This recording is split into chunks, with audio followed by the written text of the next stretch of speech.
Welcome to my channel. This is JC Rock and Metal Reviews. My name is John, and today I have a new 50th anniversary album review for you today.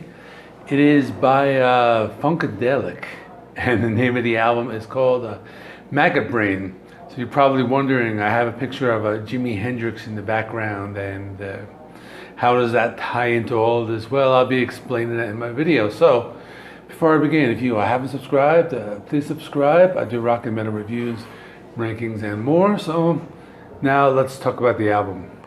So you're probably thinking Maggot by Funkadelic is kind of like a strange album for me to be reviewing on my channel, but not really. It's actually, there's a lot of hard rock and different classic rock elements to this album. So I'll be talking about that today. So basically it's their third album by the band Funkadelic. It was released July 12th, 1971, and it is celebrating its 50th anniversary. So the band is called Funkadelic. Don't confuse it with Parliament. That's a completely different band. It was a George Clinton band.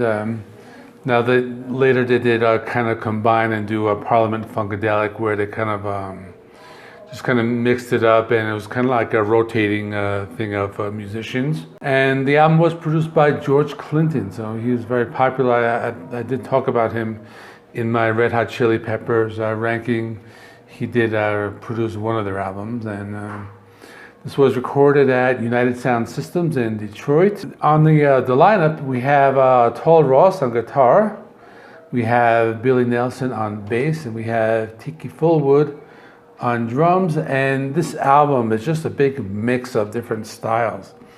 We got some funk, some psychedelic funk, some funk rock, some R&B, some acid rock, and some progressive soul, all kind of mixed up into one. This is a very unique album. So this album was released on Westbound Records. It's a Detroit-based record label. And the cover artwork, it's really great.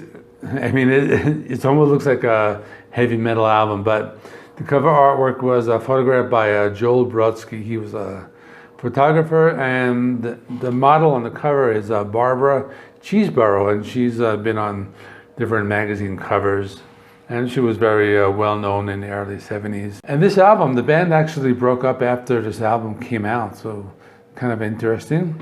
Now this album, Rolling Stone magazine pretty much called it like the heaviest rock album that like P-Funk ever created, and Rolling Stone had a big list. I think they do a list every couple of years or so called the 500 greatest albums of all time, and this was listed number 486 and 479.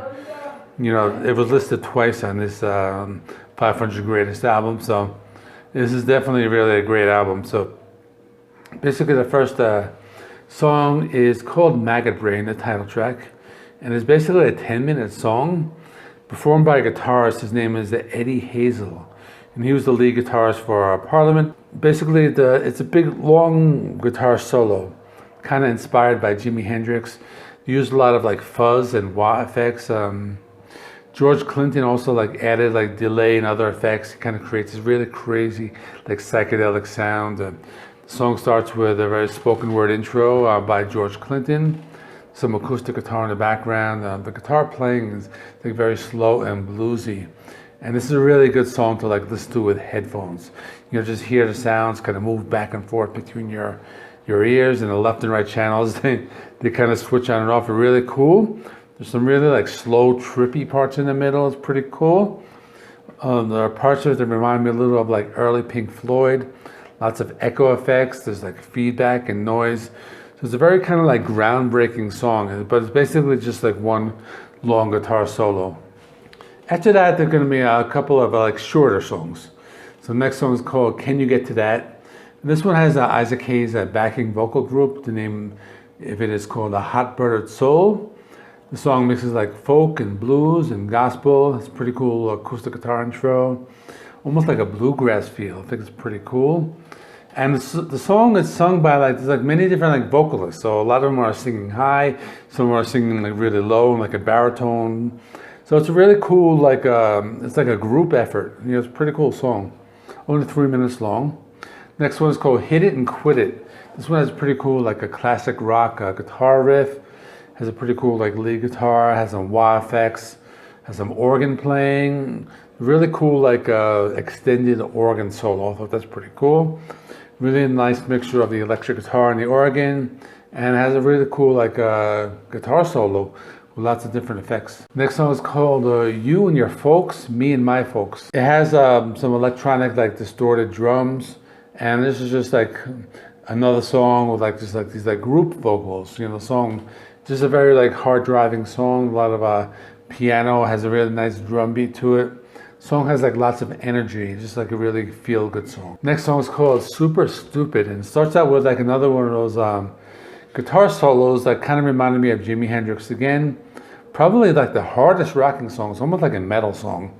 Kind of moves at a fast pace, lots of keyboard and guitar parts. The guitars are even like really like distorted. You know, like I said, it's almost like heavy metal. The guitar solo is kind of long, and at the end it's just like definitely like shreds. Not something you heard a lot of back in 1971. Next song is called Back in Our Minds, and it has a very kind of strange percussion, but it has some pretty cool. There's like a lot of weird bells and whistles going on, but it's cool. It's a short song. I think it's a little over 2 minutes or around 2 minutes.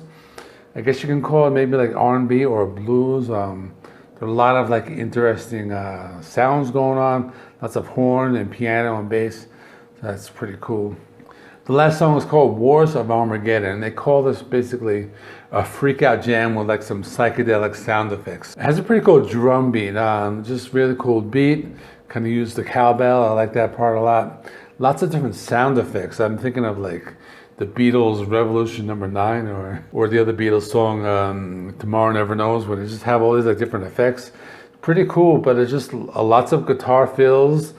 And it's just a big jam. It's a song that's like almost 10 minutes long. The song ends with some like explosions, some spoken word, and it ends with a heartbeat. It's really cool, very kind of psychedelic, trippy song. So that's it. And the re-release, the reissue, they had some additional songs. I won't talk about those today, but you know, this album was very hard to describe. You know, at times you think you're listening to something like Stevie Wonder or Earth, Wind and Fire. Other times you think it's like Deep Purple or The Doors. It's just a big mix of those types of styles. It's a very unique album, kind of hard to describe. I mean, I like it a lot. I mean, I think if I listened to it more, it would probably like grow on me, and I'd probably like it even more than I like it right now.